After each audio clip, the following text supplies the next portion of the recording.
قصة زينب عليها السلام. 5 سنوات مضت مذ حمل أهل المدينة سعف النخيل يلوحون بها مستبشرين. 5 سنوات مرت مذ طلع البدر عليهم، وكأن الله كتب للمدينة ولادة جديدة حين وطئها محمد، فصارت موطناً لكل الولادات المباركة. في العام 5 للهجرة ولدت حفيدة الرسول الأولى، الابنة الأولى لعلي وفاطمة، سماها الله زينب، زين أبيها وقرة عينه. نهلت من علم جدها وأبويها، عاشت بينهم أميرة مدللة، لكن اليتم عاجلها ولم تزل طفلة في 5 من عمرها، ففقدت جدها النبي وأمها فاطمة.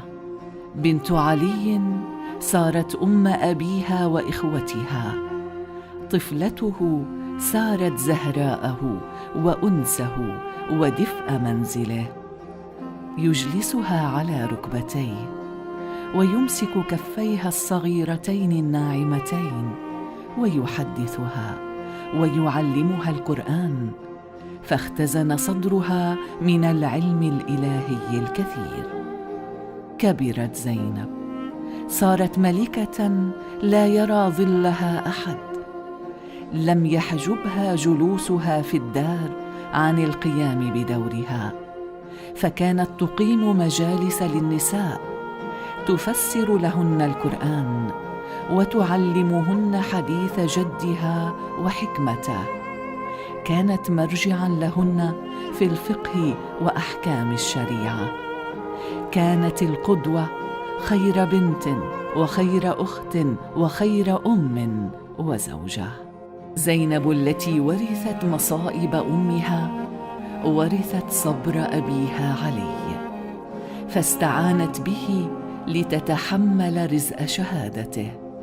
رأته وقد تخضبت لحيته بدم رأسه، رأت كيف شق السيف رأس الدين وعماده.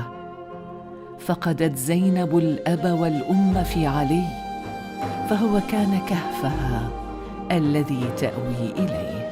كانت زينب بقية فاطمة وأمانة علي عند إخوتها. كانت إذا دخلت على الإمامين الحسنين قاما إجلالاً لها ولمقامها وأجلساها مكانهما. كانا يحرصان على ريحانتهما، يبعدان عنها كل أذى وألم. وحين كان الحسن يلفظ كبده المسموم أخفى عنها آلامه خشية أن يحزن قلبها. لم يبقى لزينب إلا حسين، صار أباها وأمها ورفيق آلامها.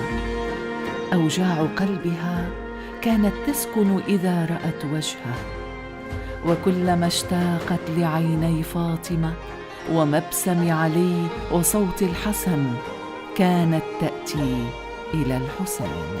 وعندما خرج الحسين ليصلح أمة جده خرجت زينب معه، خلفت وراءها دار زوجها وماله الكثير، واصطحبت معها أولادها ال4 ليكونوا جنداً في جيش الحسين. كل ما سمعته لم يوهن من عزيمتها، لم يؤثر فيها كلام أهل المدينة ومكة ونصائحهم للحسين بأن لا يصحبها خشية عليها، بل كانت تزداد إصرارا. وحل 10 من المحرم، رأت بعينيها مصارع الصحب والإخوة والأبناء، احتضنت الأيتام وواست كل الثكالى. بثت زينب نجواها لحسينها للمرة الأخيرة، بكت بين يديه وكفكف دموعها أوصاها بالصبر والرضا، فقامت تجهز لامة حربه. بنت علي، أم الخضر التي لم يرى أحد ظلها قط، أميرة الدار ومليكة الحياء، مشت سبية. لم تشهد الأزمان على سبية بصلابة زينب وقوتها وعنفوانها.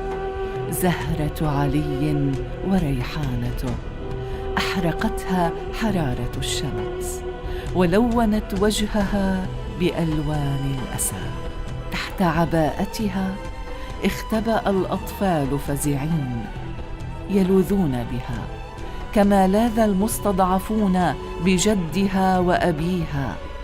في مسيرها كانت توقظ الضمائر الميتة بخطبها التي ذكرت الناس بفصاحة علي وبلاغته. وفي مجلس أسوأ خلق الله في ذاك الزمان وبين يدي آسريها هزت عرش يزيد بكلماتها التي سجلها التاريخ، فصارت زينب منارة لكل الأجيال الآتية ومدرسة في الصبر والشموخ.